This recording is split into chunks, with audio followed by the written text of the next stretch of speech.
buenas tardes. Buenas tardes. Este desorden no es normal. Hola, gracias por invitarme. Y hacerme esperar tanto, porque normalmente él empieza antes él, pero bueno. Siempre la culpa la tiene que tener alguien. En este caso la tiene Comepa. Bueno, pero en realidad en general empezamos en hora o yo con los invitados estoy en hora. Sí, a veces las efemérides y otras cosas se llevan un tiempo. Mira, me está echando en cara la efemérides. Hoy ya nos pasamos, ¿viste? Nos pasamos todas las natas. Sí. Pero bueno, bienvenida Mecha, no voy a decir que soy una gran persona y todo eso porque dice que siempre digo lo mismo, pero bueno. Una gran artista tampoco. Una gran artista sí puede ser. Diseñadora, profesora, muy querida profesora, porque veo que sus alumnas son fan de Mecha. Bueno, Mercedes Fernández, que bienvenida a la Radio Felicidad, pero lo que queríamos charlar un poquito contigo, Mecha, es esto.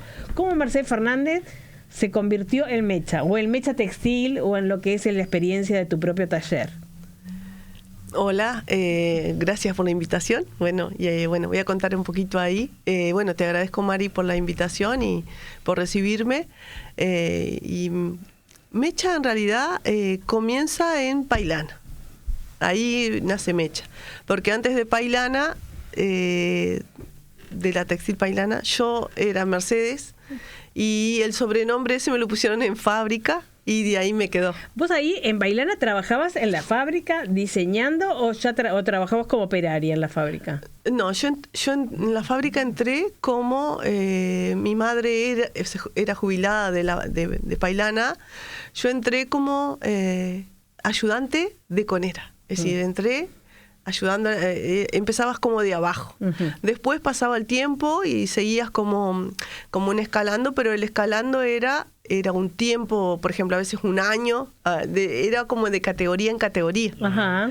¿Viste? Entonces ahí lo que hacías era, mi primer trabajo fue ayudar a las urdidoras, que ellas eran recelosas de sus máquinas, no te dejaban tocar las máquinas. Claro. Y ahí vas aprendiendo que era un hilo, que era un título, que era con los colores. Vos ibas aprendiendo todo lo que era la jerga del hilado, que era lana. Por eso sabés tanto, Mecha, porque Mecha sabe mucho del urdimbre. Yo a veces me sorprende. ¿Y a qué edad entraste? Era una nena. Tenía 19. Pero 19 años, o sea que digo que cuando ya aprendiste, no. Queda en pila por aprender. Pero ella, no, porque a mí me llama mucho la atención siempre que sabe mucho como de la urdimbre, que es lo que está abajo, ¿no? La trama y la urdimbre, yo nunca sé bien cuál es cuál. En ese proceso, que es la fábrica, no es como en el telar del artesano, se separan las partes. Hay una máquina que se llama una urdidora, donde se pone el hilo longitudinal, que son metros y metros, 100, 200, 300, 1000 metros, y después de ahí sale a un rollo. De ese rollo pasa a otro lugar donde es la tejeduría, donde lo tejen y ponen la trama, pero esos son los telares. Entonces está separado. Ajá. Lo que los artesanos hacen todo en un telarcito, eso está separado por secciones.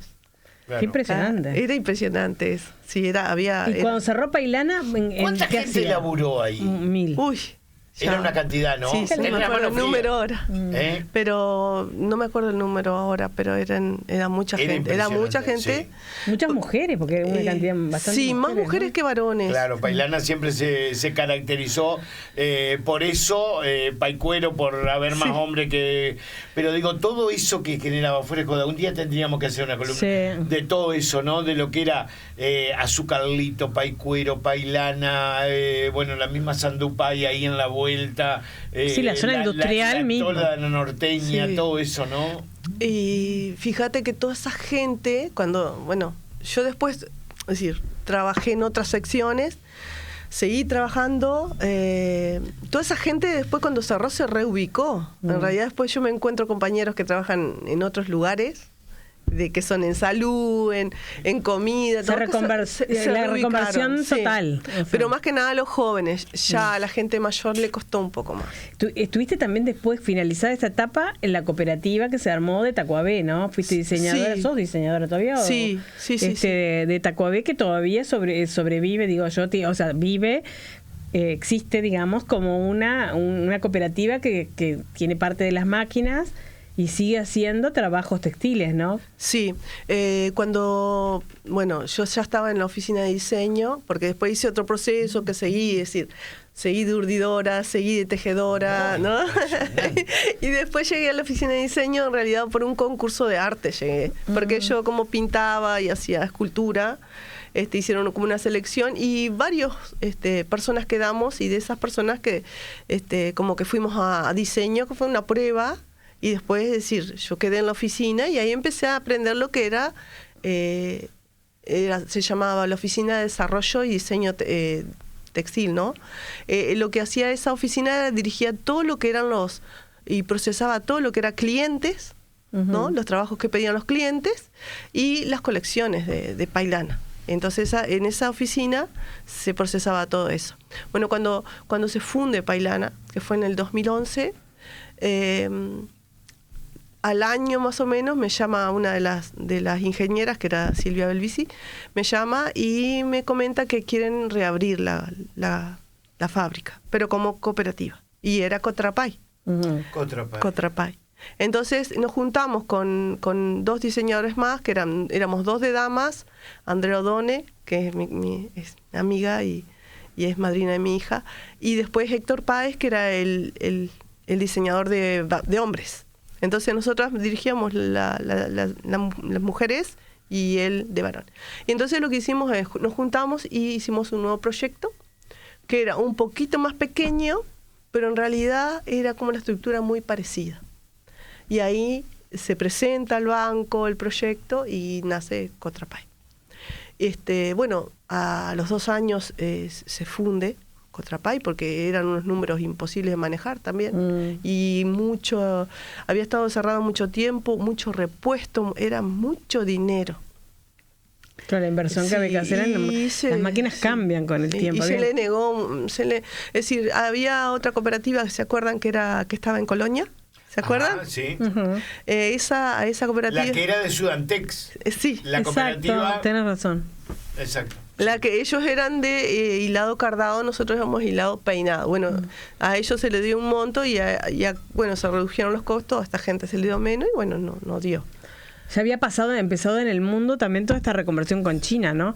De lo que empezó a hacer el mundo textil fuera de acá, no solo China, ¿no?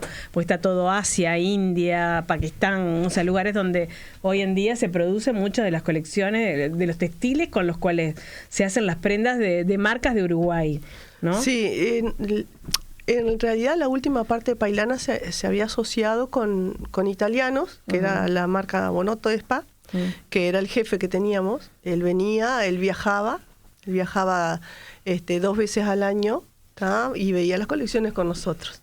Esa alianza era alta moda, pero era muy cara. Claro, era carísima. Es que eran productos de muy buena calidad, o sea, el textil que generaba Pailana era un textil de muy alta calidad. Y eso hoy en día se produce muy restringido en el mercado, y como decías vos, la inversión en máquinas había empezado la época de la automatización también, de que la máquina funcionara toda esa cuestión que lleva una inversión para poder reconvertir una empresa de ese tamaño a que eso se ayorne, digamos, con las nuevas modalidades de la...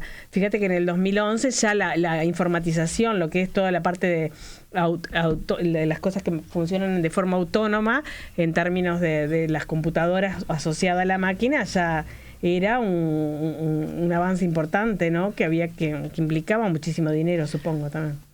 Sí. ¿Y después de ahí cómo seguiste? Iba a decir que la transformación de la empresa tenía que haber sido muy específica y transformarse en algo pequeñito para poder sobrevivir, pero... ¿Qué perdiste? Estaba mirando la hora, porque yo digo después, todavía la vamos a sacar corriendo. Por eso, me encanta esta, no lo había llevado por ahí, me acordaba del pasado de Mecha en esta parte industrial, pero algún día podemos profundizar en lo que ha sido la historia industrial de Paysandú. Mecha, después de ese proceso, bueno, ¿cómo llegamos a lo que es Mecha Bueno, hoy? te cuento que después lo que pasó ahí al fundirse lo que hicimos con la chica que era la directora de Cotrapay, que era Inés Irizarry. Ella me habló y me dice, Mecha, porque podemos hacer un proyecto más pequeño. Entonces de ahí salió Tacuabé. Entonces lo escribimos, ya los compañeros estaban agotados, es decir, no quiso acompañarme nadie, porque en realidad ya llegó un momento que ya viste que era ver aquella fábrica que era menos y menos. Entonces lo que pasó ahí es que, bueno, yo con ella, junto con las dos, escribimos Tacuabé. Pero era una fábrica diferente, no teníamos algunas cosas que no teníamos, como agua. No teníamos la terminación, entonces lo que hice fue una transformación de los productos que teníamos en Pailana, los desestructuré todo para que cuando cayeran del telar se transformara, es decir, no tener el proceso de la terminación.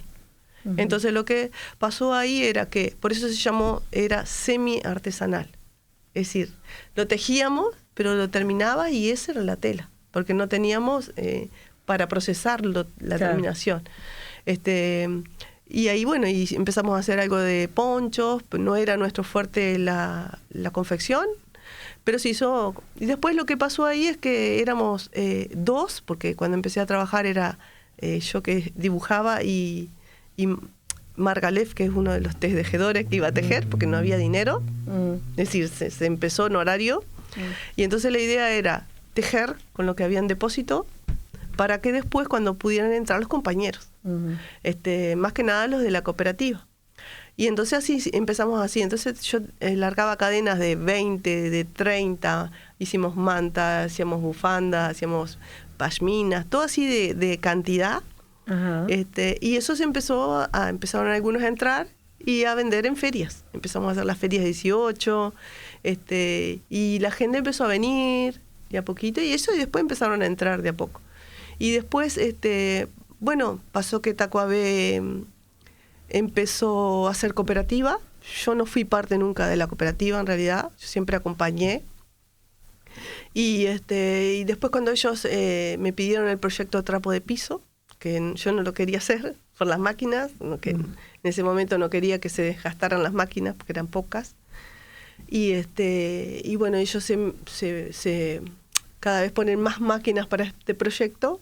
Y entonces como generan la parte muchos trapos de piso hoy en día, es como el centro de su... Claro, entonces la parte de diseño, que es lo mío, no tenía sentido que yo estuviera, porque si ellos no iban a generar una colección para ellos, que a veces hacíamos, por ejemplo, para el Día de la Madre, para el Día del Padre, tejíamos, o para el Día del Niño, tejíamos cosas especiales, no tenía sentido que yo esté. Entonces lo que pasó ahí es que yo decidí, después me llamaron para la escuela antes, decidí que sí, para enseñar algo de lo que sabía, para que no se perdiera tampoco. Yo siempre tenía 2 telares que eran telares así de pie y de manijita de mano, y siempre le enseñaba, por ejemplo, cuando venía una pasante de diseño, que venían a hacer venían de Montevideo a hacer sus pasantías. ¿De la escuela de diseño? Sí, porque como ellas hacen diseño, pero cuando ellas terminan, por ejemplo, la que hace diseño textil plano, ella tiene que ir a una fábrica para especializarse. Como cualquier profesión que tienen que hacer la parte más práctica en algún lado. Entonces ellas su tesis la hacen en fábrica, entonces yo me encargaba de que ella entienda la parte del lenguaje de cómo traducir lo que ella quiere y para poder tejer. Entonces como yo tenía eso y me gustaba enseñar, cuando me llamaron de escuela, que se abría la escuela, y dije que sí, que iba. Y ahí empiezo yo seguía trabajando en fábrica, pero seguía con la escuela. O sea, que vos hiciste el proceso inverso, digamos, del artesano, que es de la fábrica al proceso artesanal, que en general la gente empieza como con el proceso artesanal y después se va a la fábrica cuando empieza a generar más volumen, ¿no?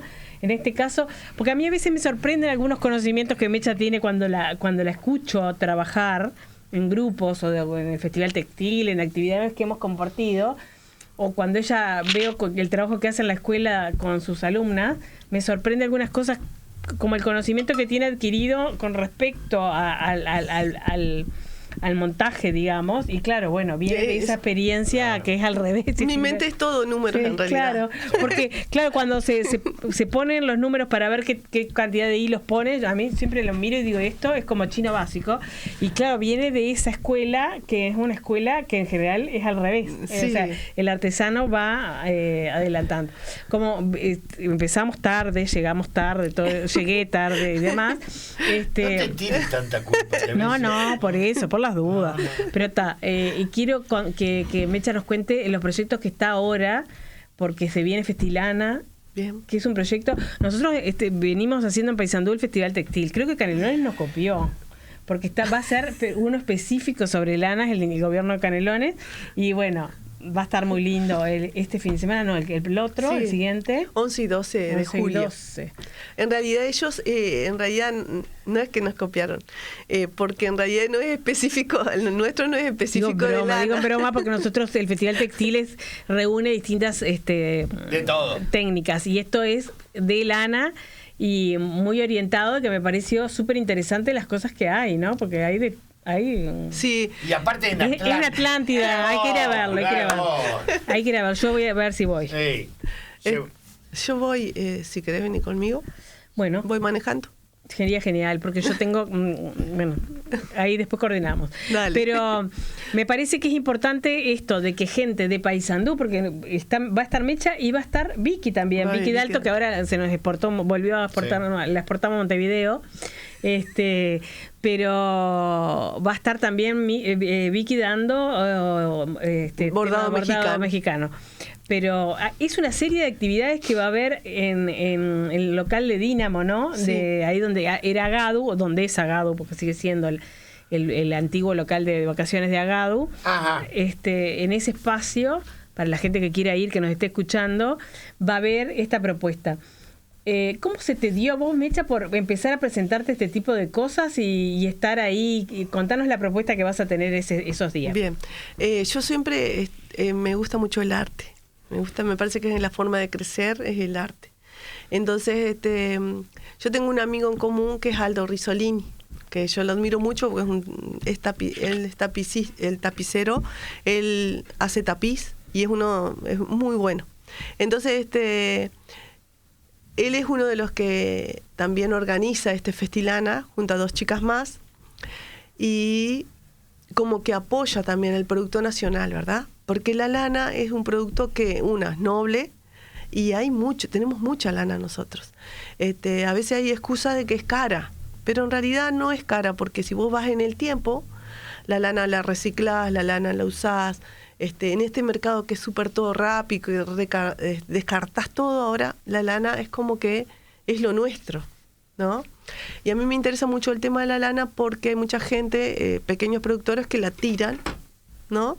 Y por ese lado, porque el tema es que cuando son producciones pequeñas y la calidad de la oveja no es una calidad alta, ellos la esquilan y no tienen dónde ubicarla, y entonces lo que hacen o la tira o la recibís. Hay gente que recibe. Yo recibo lana, pero a veces que llega un momento que no puedo recibir más. Decir no, porque no te da para procesar todo eso, ¿no? Pero es una cosa importante que no se pierda más. Yo voy a hacer ahora un proyecto que me presenté para dar un curso de hilado en uso, ¿tá? Que es del vellón, de la lana, transformar el hilo. ¿Tá? A mí me interesa mucho esa parte porque si vos enseñás y la persona aprende eso, ya va a haber más gente que puede reciclar la lana esta que se está dando. Y también la puede usar como una manera de un ingreso, un plus. Sí, me parece fundamental. Y además es una manera fácil. La rueca tiene toda la cuestión de trasladarse y demás. Y el uso es como una cuestión sencilla del armado del proceso. A mí me pareció súper interesante o sea, fortalecer las capacidades de enseñar un oficio que se está perdiendo y que en realidad es muy importante para el Uruguay, ¿no? Para zonas del Uruguay, como decías vos, puede generar un pequeño ingreso a una persona del medio rural. Claro. Es una herramienta que no es cara de comprar, de no, tener. para nada. Para nada, porque son de madera, tiene como unas características. La primera vez que yo vi que hacían en uso acá en Morató, las chicas tenían una madera con un clavo, de esos clavos, y ahí hilaban. Con eso hilaban, era súper rústico lo de ellas, y ellas hilaban. Cuando yo vi eso me sorprendió porque yo pensaba que tenías que tener algo especial, no. Esto fue hace, ya te digo, 10 años atrás. Decime una cosa, Mecha, porque no quiero que nos vayamos porque nos sacan corriendo con la yo quiero hacerle una porque pregunta. Si no, me gustaría hacer una pregunta. ¿Me permitís hacer una pregunta? No me hagas así.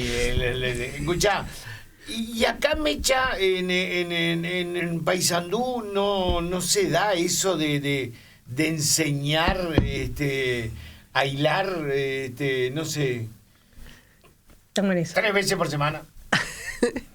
Ok. Sería lo ideal que fuera, es decir, lo que pasa es que la escuela es muy nueva, ¿no? ¿Verdad? Es muy nueva. Como capaz que hablo de escuela de artesanía, es muy nueva, pero capaz que ese proceso es fundamental. Por ejemplo, yo hago la parte también, en realidad porque me interesan esas cosas, de lo más simple, el teñido artesanal. ¿Está? Eso también, es decir, un artesano tiene que saber. Para hacer, por ejemplo, lo que yo hago, tejer, ¿no? Si yo quiero ser un artesano de verdad, que yo no me considero todavía un artesano, porque ellos es como un proceso largo, ¿no? Esto es así, vos tenés la lana, vos la lavás, la hilás, o la hilás y después la lavás como vos quieras, porque hay más de un proceso, la teñís, ¿tá? Con tintes naturales, que pueden ser árboles de la zona, algo muy simple, alumbre, que es una de las cosas sanas, que no contamina el ambiente, no otros productos, que es una sal. Después vos de ahí tenés el hilado para tejer, ¿tá? Y vos tejes tu poncho, tejes tu ruana, tejes tu bufanda, y eso es un proceso total. El tema acá, el proceso es caro, por el tiempo que le lleva a la persona. Claro. Entonces a veces hay mucha gente que no se dedica tanto porque resulta un proceso caro. Pero sí está bueno que puede ser la especialización. Alguien solamente que se dedica a teñir. Eso es un proyecto que se viene, ¿no? Porque tenemos lo tenemos hace tiempo que lo estamos dando vuelta. En realidad ahora tenemos a la Agencia de Desarrollo y a Inés García convencidísima en esta línea. Tenemos toda la zona de Morató, esta que vos mencionabas hoy. Ahí está el camino de Atucura. Sí, él es Merino, no le digas Piñera, porque él iba a los bailes ahí, viste que Merino y Piñera están en el camino de Atucura, que empieza en Guichón. Pero Carlito no puede traer la lana de allá. Claro, pero toda esa gente, ahí hay grupos de mujeres bien interesantes. Vos nombrabas las de Morató, pero que es un grupo bien que se mueve bastante. Ahora estamos pensando en trabajar, en potenciar un poco. Esas son mujeres rurales en su inmensa mayoría, que dan distintos servicios, porque esa zona se volvió una zona se promover también como una zona de disfrute del peregrinaje o de la caminata o de se llama la Ruta de la Lana. Se llama la Ruta de la Lana. Históricamente ellas le han puesto el camino de Atucura. Sí. Creo que las dos cosas hay que fusionarlas y hay que trabajarlas desde lo turístico. Atucura lana. Porque hoy en día, en realidad, la gente va y no necesariamente ve eso, ve el producto de la lana. Tienen pocos productos con relación a la lana. En eso estamos comprometidas con Mecha, que ya lo contaremos más adelante, de cómo seguimos en este proceso de fortalecimiento de las capacidades. Pero para no irnos así sin ninguna palabra, Mari, me empieza a echar. Te cuento que con mis alumnas ahora, las alumnas de textil, ya estamos juntando dinero desde casi principio de año, hacemos la Ruta de la Lana. Yo ya tengo todo es decir, ahora en octubre, vamos el 10 de octubre, yo armé... Es cierto que me tengo que sumar a eso. Voy a ir con el auto al lado. Armamos 2 combis, vamos a ir para que ellas conozcan. Entonces las chiquilinas yo hablé con las de los pueblos, claro, que ellas ofrecen, ellas nos van a esperar Entonces en cada pueblo ya nos esperan y también vamos a caminar un poquito, llegando hasta allá, hasta Morato. No los 70 kilómetros, pero sí quizás algunos. Porque de Guichón a Piñera y 17. No todos pueden caminar, hasta Merino, claro, todo el mundo puede caminar. Y agradecé que ahora está linda la cosa, porque antes cuando era piedra... Dijo, bueno, no. A mí igual me gusta el camino de Guichón a Piñera por arriba, porque es mucho más lindo, pero ahora está lleno de camión. O sea, es un problema. Pero me gustaría seguir conversando, Mecha. No sé si el miércoles que viene tendrá disponibilidad de seguirnos contando esto, porque me parece súper interesante poder profundizar un poquito más y que nos cuentes lo que vas a hacer en Festilana, así que ya la comprometemos para el miércoles que viene. Pero vos el miércoles venía acá. No, yo vengo en hora. Vos venís acá y yo llego en hora. Las dos cosas. Claro. Bien, y conversamos un poquito más, sobre todo. Nos contás. Hablamos de la escuela, de lo que se da en la escuela de artesanía, lo que vos das en la escuela de artesanía, de esto del hilado, porque me parece que es fundamental. Para mí Creo que hay algunas cosas que pasaron en Uruguay que fueron interesantes, aunque sabemos que es otro nivel de producción. Recién lo hablábamos de Gabriela Hert y lo que ha sido, que es de la zona de Merín, de allá, de la zona de aquel por allá, porque es por Cuchilla del Fuego. La costurera de las elecciones de tu barrio. Costurera, una diseñadora de nivel internacional que es de Guichón. Pero no, lo que me pareció interesante ahí es que puso sobre la mesa el tema de la lana merino, porque por el tipo de los trajes, cómo estaban hechos los trajes, que eran trajes que se iban a usar en verano, pero sin embargo esas maravillas que tiene la lana de que sirve para... Lo usaron 2 días nomás. Que te corte. Bueno, lo usaron poco. No, te cuento. Tampoco, yo sé que hay todo un tema con la lana merino, pero te cuento que hay un montón de lanas Ideal, Corriedal, que son un precio un poquito más bajo, que es muy buena lana, que es la que está girando, y esa lana es la que también hay que trabajar, que es la que está dando vuelta, y es buena lana. Tiene otras condiciones, capaz pincha un poquito más, la podemos hacer alfombra, las podemos hacer pie de cama, las podemos hacer capaz que no algo para el bebé, por ejemplo, ni para los alérgicos, pero es un producto que esa lana te la regalan y no es mala, es muy buena lana. Claro, las alfombras, los jergones, todo es merino, perdón, Corriedal, y Corriedal es... ¿Cuánto no si pincha y te levantás y te descalzo y te pincha? Bueno, lo que pasa es que vos te comprás la peludita esa que tenés abajo, ahí en Paprika. Todo sintético.